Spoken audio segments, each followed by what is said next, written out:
Merci, monsieur le ministre. La parole est à monsieur Arnaud Richard pour le groupe de l'Union des démocrates et indépendants. Merci madame la présidente. Monsieur le Premier ministre, l'exigence d'unité nationale et la lutte implacable contre le terrorisme ne doivent pas nous empêcher d'exprimer notre désaccord sur d'autres sujets. Nous le devons à nos concitoyens, c'est la démocratie. Parmi ces accords, il y a le sujet du système de santé. Tel l'inventaire de Jacques Prévert, le projet de loi de santé est une suite de mesures sans cohérence, une addition de propositions hétéroclites. Malheureusement pour votre gouvernement, la politique de santé n'est pas une poésie. Il ne suffira pas de la répéter chaque jour pour lui donner du sens. Ce projet de loi, monsieur le Premier ministre, on a l'impression qu'il a été écrit au coin d'une table. Il n'y a eu aucune concertation avec les organisations représentatives des professionnels de santé. Vous voudriez moderniser le système de santé, mais vous n'écoutez pas ces professionnels. Depuis des mois, la ministre de la Santé interprète le rôle du poète maudit persuadé de détenir la vérité.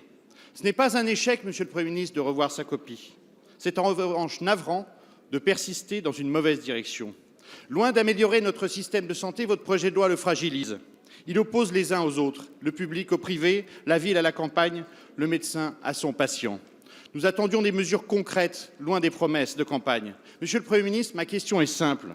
En cette période, et loin d'être polémique, en cette période de concorde nationale, qu'attendez-vous pour prendre des mesures qu'attendent les Français et les professionnels de santé? Je vous remercie.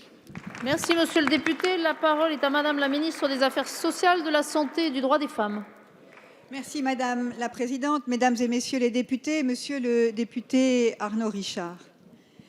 Nous allons, à partir dans quelques instants, reprendre la discussion en deuxième lecture du projet de loi de modernisation de notre système de santé. Et nous avons plusieurs jours devant nous pour débattre de manière sereine, dans un esprit démocratique, des propositions qui sont faites. Parce qu'au cours des derniers jours, nous avons pu tous, les uns et les autres, mesurer le caractère exceptionnel de nos professionnels de santé, de nos personnels hospitaliers et de l'ensemble de celles et ceux qui se sont engagés pour prendre en charge les victimes des attentats. Vous murmurez, mesdames et messieurs de l'opposition, permettez-moi de vous dire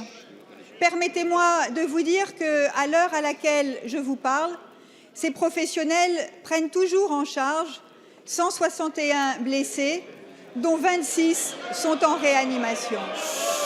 Et c'est précisément parce que notre système de santé est exceptionnel que nous devons, monsieur le député Arnaud Richard, mettre en œuvre les mesures qui s'imposent pour garantir sa pérennité, garantir à chacune et à chacun qu'il pourra continuer de bénéficier de soins d'excellence, mettre en œuvre une politique de prévention volontariste en direction des jeunes, faire en sorte que l'accès aux soins reste garanti à toutes et à tous sur le territoire, permettre à nos concitoyens d'avoir des droits nouveaux, c'est le sens et la ligne de ce projet de loi.